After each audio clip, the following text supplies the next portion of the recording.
আমি একটা কথা, একটা বই নিয়ে আসি এখানে যদি করেন বন্ধুরা, আপনারা দেখবেন আমার হাতে যে বইটা, এখানে লেখা 100 বা দি 100। এই বইটা প্রথমে লেখা হয়েছিল 1975-এ। দি 100 অর্থ হলো যে 100 জন মানুষ যাদের সবচেয়ে বেশি মানুষ জাতির উপরে ইনফ্লুয়েন্স রয়েছে। আপনি বিশ্বাস করবেন কিনা, এই বইটা লিখে একজন আমেরিকানের, এটার নাম দেখেন মাইকেল হার্ট, সে লিখেছে। এই 100 জন মানুষের ভিতরে do you know who is number 1? Number 1 হলেন মুহাম্মদুর রাসূলুল্লাহ সাল্লাল্লাহু আলাইহি সাল্লাম। তারা খ্রিস্টান, সে মুসলমান না, হয়তো এথিস্ট হতে পারে।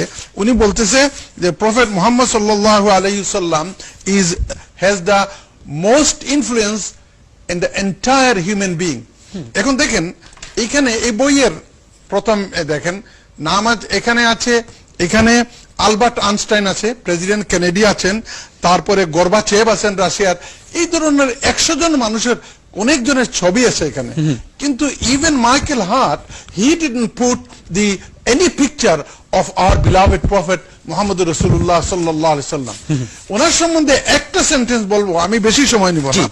উনি বলতেছে, এখানে দেখেন, উনি বলতেছে যে প্রথম সেন্টেন্সে যে Muhammad to lead the list of the world's most influential persons may surprise some readers and may be questioned by others, but এই কথাটা important, but he was the only man in the history. He was the only man in the history who was supremely successful on both the religious and secular levels. শুধু ধর্মীয় না, he was a philosopher, he was a political scientist. In every way Muhammad sallallahu alaihi wasallam was shown respect by Michael Hart.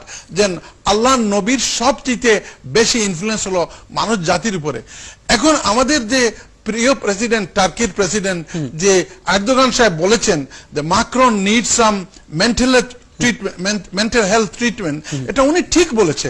কারণ একজন politician হয়ে, একজন রাজনীতিবিদ হয়ে এক সম্প্রদায়ের মানুষকে, সারা দুনিয়ার 1/4 of the population of the world has been insulted, এটা বন্ধুরা হতে পারে না।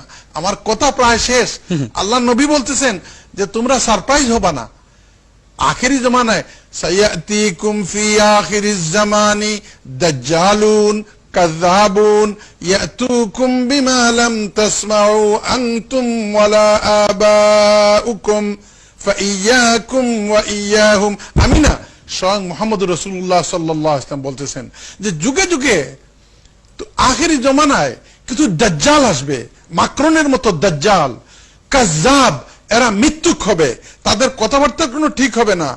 তখন যদি এরা আসে কি নিয়ে, এমন কথা নিয়ে আসবে, ইয়াতিকুম বিমা লাম তাসমাউ আনতুম ওয়ালা আবাউকুম, তোমাদের বাপদাদারাও যা শুনে নাই, এই সমস্ত কথাবার্তা এই রাষ্ট্রনায়করা বলবে।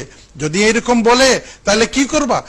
একজন বন্ধু বলেছে, কলার বলেছে যে আমরা ফাইট করব। নো, আল্লাহ নবী বলতেছেন ফাইয়াকুম ওয়া ইয়াহুম, তোমরা ওদের থেকে দূরে থাকো, ওদের সবকিছু বয়কট করো এবং তোমাদেরকে ওদের কাছ থেকে হিফাজত করো। আমরা তাই করব বন্ধুরা।